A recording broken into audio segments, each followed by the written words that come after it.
आज हमारा जो फॉरेन रिजर्व है वो 700 अरब डॉलर है।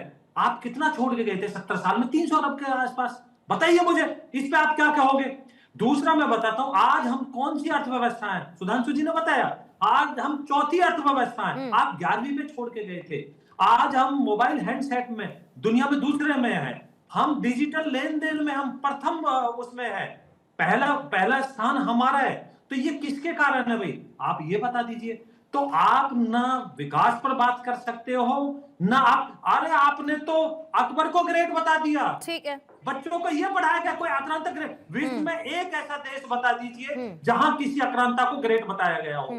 ये थे, ये महानुभव थे, इनकी सरकारें थी जो राजस्थान में बताती थी अकबर को ग्रेट। तो ऐसे लोगों से क्या उम्मीद करेंगे? एक इरफान हबीब थे जो इनके वामपंथी विचारधारा से ओतप्रोत थे, जो इतिहासकार थे। उन्होंने तो औरंगजेब का भी महामंडित कर दिया, उनको भी बड़ा ग्रेट बना दिया कि औरंगजेब बड़ा ग्रेट था। तो इस तरह की इन्होंने इतिहास देश को पढ़ाने की कोशिश की। इतिहासकार के तौर पर रवि भट्ट साहब आज हैं, वो जरूर इतिहास के पन्ने पलटेंगे तो बहुत सारी बातें सामने आएंगी। नीरज जी 30 सेकंड्स में अपना काउंटर रख लीजिए। वरुण जी, फिर मैं उसके बाद फौरन आपके पास आ रही हूँ। पहले सुनेंगे नीरज जी को, नीरज जी को पहले सुन लीजिए। पहले नहीं बोला था क्या? बोलिए नीरज जी। पूर्णिमा जी, मैं विजय जी की आधी बात नहीं सुन पाया क्योंकि आवाज नहीं आ रही थी, पर क्योंकि उन्होंने इकोनॉमी की बात की और उन सारे सूचकांकों की बात करने लगे जिसमें हम लोग असेंबली करते हैं और उसे मैन्युफैक्चरिंग बताते हैं, हम लोग सर्विसेज देते हैं, उसको फॉरेन रिजर्व का हिस्सा बताते हैं। लेकिन इस दुनिया के अंदर बहुत सारे ऐसे सूचकांक हैं जिसमें शांति का सूचकांक, ग्लोबल पीस इंडेक्स, हमारी क्या स्थिति है पता कर लीजिए, ह्यूमन डेवलपमेंट इंडेक्स, उसमें हमारी क्या स्थिति है पता कर लीजिए, जीडीपी पर कैपिटा में हमारी क्या स्थिति है वो पता कर लीजिए। एक जॉबलेस ग्रोथ की इकोनॉमी देकर चैनल पर आकर इस बात की नहीं चाहती नीरज जी मुद्दे से, इसमें तो इन लोगों को शर्म आनी चाहिए कि भटकना नहीं चाहती इधर उधर मुद्दे से। लेकिन फिर अगर भारत चौथी सबसे बड़ी अर्थव्यवस्था है, उसको आप अलग अलग सूचकांक पर मापना चाहते हैं तो वो आपकी अपनी मर्जी है।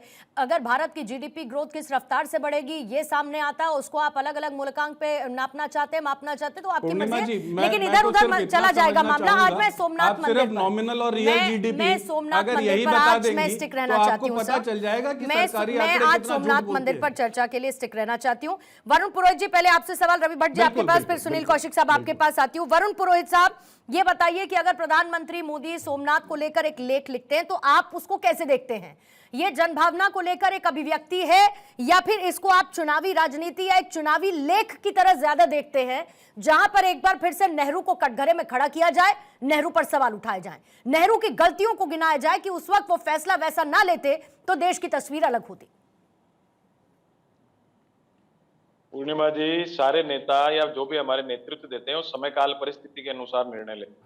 आपने प्रधानमंत्री जी लेख की बात की, प्रधानमंत्री जी के निर्णय में कैसे रहे, जनता के विरुद्ध रहे, तो अब आने वाला इतिहास फिर उनकी भी गलतियां निकालेगा। तो पूर्वजों की गलतियां निकालना हमारे बस में नहीं, हम सक्षम नहीं है। उस समय के अनुसार सरदार पटेल ने क्या निर्णय लिए, नेहरू जी ने क्या निर्णय लिए।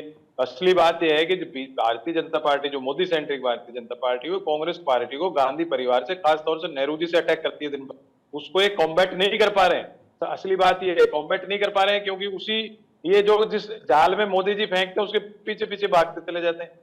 कॉम्बैट करते तो अभी तक ये स्थिति कांग्रेस की बहुत ज्यादा इंप्रूव हो जाती। और जहां तक सोमनाथ मंदिर की बात है, जिसे बार बार नेहरू जी को ब्लेम किया जा रहा है, ऐसा नहीं था, समय काल परिस्थिति से निर्णय लिया है। अभी आप मुझे बताइए, ट्रस्ट की बात है तो राम मंदिर क्या सरकार ने बनाया? तो क्या सभ्यता से दूरी की पॉलिसी अगर अपनाई जाए वरुण पुरोहित जी, तो उसको जायज ठहराया जा सकता है समय काल परिस्थिति अनुसार कह के कि भाई उस वक्त समय काल परिस्थिति अलग थे? क्यों? सभ्यता तब सभ्यता नहीं थी, सभ्यता से नजदीकी अगर डॉक्टर राजेंद्र प्रसाद ने चुनी तो नेहरू जी ने क्यों उससे दूरी बना ली? उनके लिए समय काल परिस्थिति नहीं थे? मैं वही बता रहा हूँ आपको, वही बता रहा हूँ, हम इतने सक्षम नहीं है। उस समय सारे नेताओं ने जिस हिसाब से निर्णय किया होगा, नई आजादी मिली थी, सारे क्रॉस सेक्शन ऑफ सोसाइटी को पकड़ के रखना था और एक ही यूनियन कैबिनेट थी। कैबिनेट में विरोध नहीं किया नेहरू जी ने। ये क्या है, गलत नैरेटिव क्रिएट करना नेहरू जी के लिए, वो इसलिए कर रहे हैं गांधी परिवार को किसी तरह से खत्म किया जाए जिससे कांग्रेस खत्म हो जाए। क्योंकि चुनाव इलेक्टोरल डेमोक्रेसी में आजादी के बाद से कांग्रेस पार्टी और नेहरू परिवार एक ही सिक्के के दो पहलू हैं। आज नेहरू परिवार अगर अलग हो जाए तो कांग्रेस समाप्त हो जाए। वो उस स्ट्रेटजी को कांग्रेस नहीं समझ रही है और काउंटर जो मोदी जी एक बॉल फेंकते हैं उसके पीछे पीछे भागते जाते हैं। अब मोदी जी अगले महीने दूसरी बॉल फेंकेंगे, फिर उसके पीछे। अरे भाई, आपको जवाब देने की जरूरत क्या है कि आप ये देखिए, 54 साल कांग्रेस ने राज किया और नेहरू जी की इनको एक्सप्लेनेशन देने पड़ रहे हैं बैठ बैठ करके। भाई क्यों देना पड़ रहा है आपको? देने की आवश्यकता नहीं। कॉम्बैट करने का स्ट्रेटेजी का नया रास्ता अपनाइए, उसको नहीं अपना पा रहे।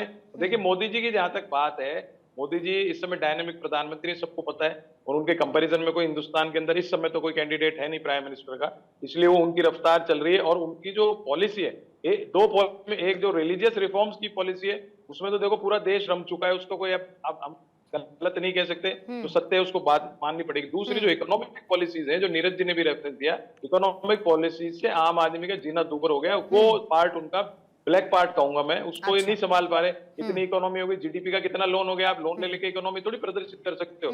और फिर आप ये बताइए डॉलर का रुपये का कन्वर्टेबल क्यों बना रखा है आपने? एक जमाना था, व्हाट्सएप को याद होगा, कौशिक जी को भी होगा, रुपये की अंतरराष्ट्रीय कीमत कितनी 16 पैसे गिरी, 5 पैसे गिरी, ऐसे स्टीमर आते थे अखबारों। आपने कन्वर्ट पूंछड़ी बना रखा है डॉलर का। इस पर कौशिक साहब, ठीक है, इस पर मैं कौशिक साहब इस पर जरूर जवाब देना चाहते हैं। मैं उनके पास आने से पहले एक बार रवि भट्ट साहब, मैं आपके पास जरूर आना चाहती हूँ।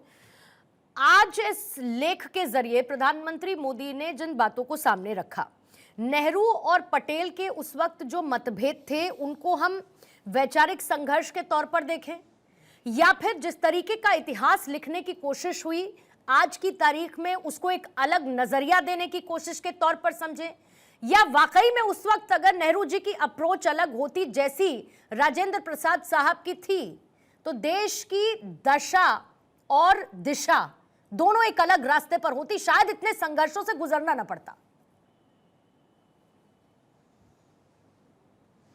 देखिए, आपने जो भी प्रश्न पूछा वो अनुमान पे आधारित है कि अगर ऐसा होता तो कैसा होता, अगर ऐसा होता तो कैसा होता। जबकि वास्तविकता ये है कि जब ये बात शुरू हुई कि इसको कैसे किया जाए, तो उस समय पहले गांधी जी के पास ये लोग गए थे, तो गांधी जी ने खुद इस बात को कहा था कि नहीं, ये पब्लिक फंड से होना चाहिए, ये सरकारी फंड से नहीं होना चाहिए, ये प्रशासन की ओर से न होकर इसका ये पब्लिक फंडिंग की तरफ होना चाहिए था। और नेहरू ने भी उसी बात को इंडोर्स करा।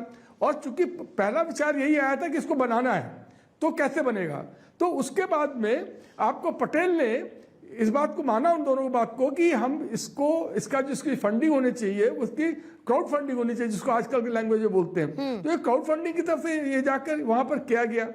अब आते हैं इसका असर क्या हुआ सभ्यता। देखिए कल्चर क्या है, कल्चर को लेके हम लोग को बहुत कंफ्यूजन रहता है। सभ्यता कल्चर की हम बात करते हैं, कल्चर क्या है? Culture is anything culture to the extent it is the human efforts are involve in to that. So इस ये जो कल्चर है, रिलीजन भी कल्चर है और रिलीजन के बाहर भी तमाम चीज कल्चर है। तो ये मंदिर को, लेकिन चूंकि majority of the Indians were Hindu that time,